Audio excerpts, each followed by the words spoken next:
Hi everyone, happy Sunday and happy snow day. It's snowing right here in Dallas, Texas. My name is Layo. I am the founder of Layo's Academy. Today I'm going to be talking about a very important topic. At Lions Academy, I help beginners and career switchers gain clarity and confidence in IT audits. As a matter of fact, anyone that is trying to navigate their corporate career space, I can provide the necessary guidance that you need. Please follow me, subscribe, share with your friends and family. If you have been enjoying the videos I've been dropping, so that I can drop more videos for you. So today I am going to be talking about understanding SOX and why it matters for IT auditors. Understanding SOX. I will be breaking down what SOX actually means in simple terms and also help you understand why it matters so much in IT audits, right? If you have heard this word SOX many times, but you've never fully really understood what it means, relax, calm down, I got you. At the end of this video, it's going to make a whole lot of sense for you. Okay, so what is SOX? SOX actually stands for Sarbanes-Oxley Act. Sarbanes-Oxley Act. A lot of people cannot even pronounce it. It is SOX, Sarbanes-Oxley, not SOC. There's SOC. We are not talking about SOC. We are talking about SOX. So it stands for Sarbanes-Oxley Act. It is a law that was created to make sure that companies are reporting their financial results honestly, because the public rely on these financial reports for investment, right? The act actually came into effect after there was a big financial scandal in the US where companies lied about their numbers and people were investing based on those lies. Okay, so SOX exists to protect investors and the public. It stands for Sarbanes-Oxley Act. It ensures that companies report honest financial results and it protects investors and the public. Now, why does SOX exist? SOX is basically about trust. It ensures that companies cannot manipulate their financial reports without consequences. If you're manipulating your financial reports, you're going to face the regulatory consequences. No company wants to get into that. It forces companies to put controls in place. That is why they have to put controls in place so that errors and frauds can be prevented or detected early. Okay, so it exists so that financial fraud is prevented. Companies are not reporting high income or shares or dividends when it is not true. It ensures transparency and it also helps old companies accountable because why? They don't want to get into any regulatory fine. Why IT is involved? Why are we talking about IT? We are talking about trust. We are talking about financial transparency. Where is the place of IT in this? Here is why IT audit comes in. Financial numbers do not appear magically. At the end of the year, if companies are declaring their annual reports, their annual turnovers, and everything, those figures did not appear magically. They actually came from systems. It was systems. If these systems are not secured or controlled, the data cannot be trusted, right? So that is why IT plays a very major role in SOX compliance. The financial reports comes from systems and the systems are controlled by technology, IT technology. If the system fails, the data cannot be trusted. So where does IT auditors, I as an IT auditor, you as an aspiring IT auditor, as an IT, where does our place come in? We are the ones that test the controls that protects the systems we just talked about. We make sure that access is controlled. We make sure that changes are approved. We make sure that systems are monitored. We make sure that data is accurate. In my last video, I talked about the core IT audit areas, the core ITGC areas, access control, change management, IT operations, data and interfaces. That's the four. If you want to get a deeper understanding about that, watch my last video and you'll get more explanation on those four core areas, right? Our job as IT auditors is to provide assurance that the technology can be trusted. We are the one that will test those controls that protect the system. Okay, so IT auditors test controls that protect system and we also provide assurance that the data is reliable. Okay, what IT auditors test? What are we testing as IT auditors? User access control, system changes, IT operations, data accuracy and completeness.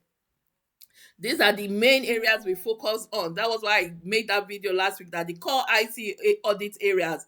Who has access to the system?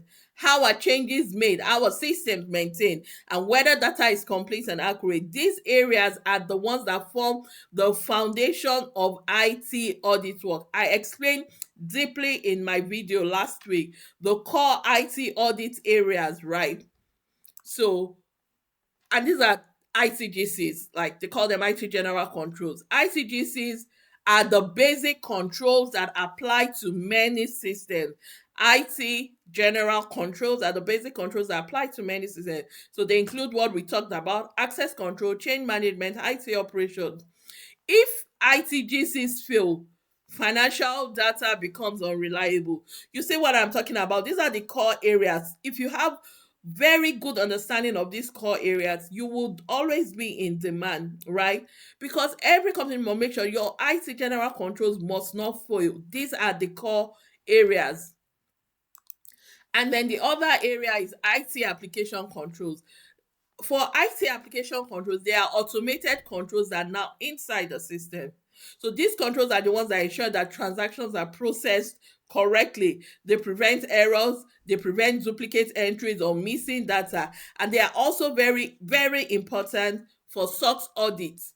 Automated system controls, IT application, these are IT application controls, they are automated as against the manual IT general controls. ITACs are automated. They are controls that ensure data accuracy and also controls that prevent any transaction errors. I have a whole chapter dedicated to IT general controls and another one dedicated to IT application controls in my IT audit fundamentals.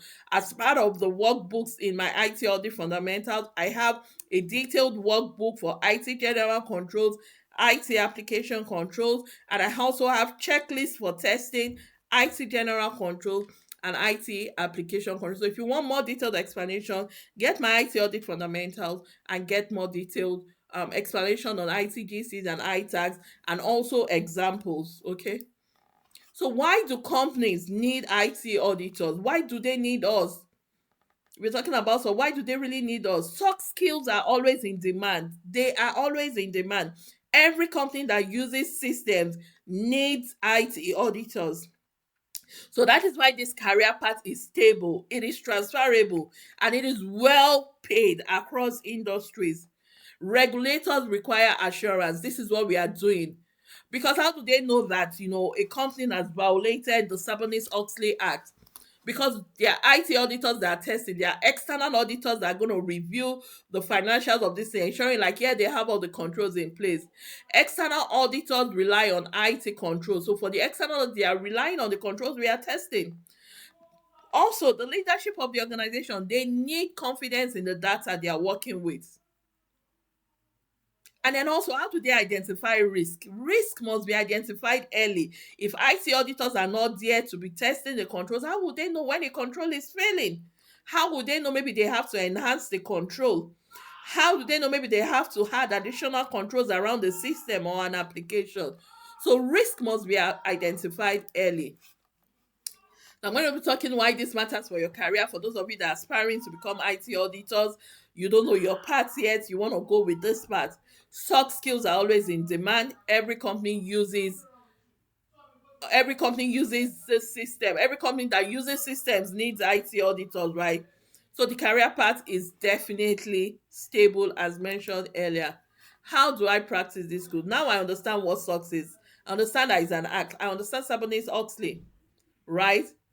So how do I practice? How do I know I'm sure? The best way to learn IT audit is by practicing. Learn how to test controls. Be confident. I say this often. If you are very good with access control, if that is the only one you want to sit on and understand, learn how to test controls, access controls end to end. Okay, learn how to review evidence, learn how to be able to conduct your walkthroughs when you're doing your test of designs.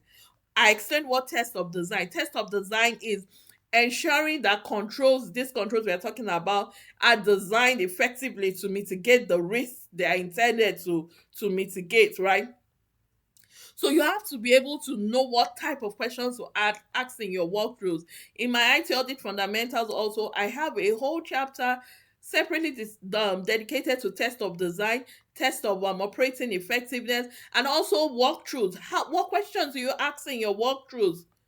If you don't understand the test of design, there is no way you would be able to conduct your test of operating effectiveness.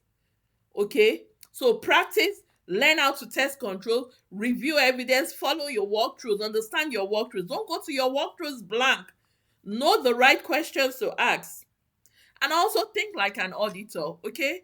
This is where your confidence is built. That is the only way you can get to master this. Like I said, I have ITGC workbook, ITAC workbook in my IT Audit Fundamentals package. These are built to teach you real audit work. I put in real examples for each of them. I also put in checklists, what you are checking for when you're doing your ITGC controls and your ITAC, what you're looking out for in your walkthroughs.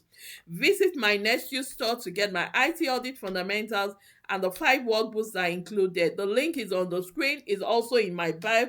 You can click, my bio to get this. I created the ITGC and ITAC workbooks so that they would help you to be able to practice real audit work step by step. It's not theory, it is practical understanding, so you feel confident in interviews and on the job. Okay? My final encouragement to you: take your time, start with the foundation. You do not need to know everything at once. Your confidence will grow with clarity and practice. And that is why Liars Academy is here. And that is why I'm giving you the clarity you need. You are not behind, you are becoming. Start with the foundation, grow step by step. And you realize you are not actually behind, but you're becoming who you are supposed to be. This is Layo from Liars Academy. Please like and subscribe. Let me know if you want more videos like this one, or if there's any topic you would like me to talk about. Please drop it in my comment section. I will definitely, help you break it down simple, step by step, in a simple way, in a practical way, with step by step guide. Please like, share, and subscribe if you enjoyed this video. Thank you very much and have a blessed week ahead.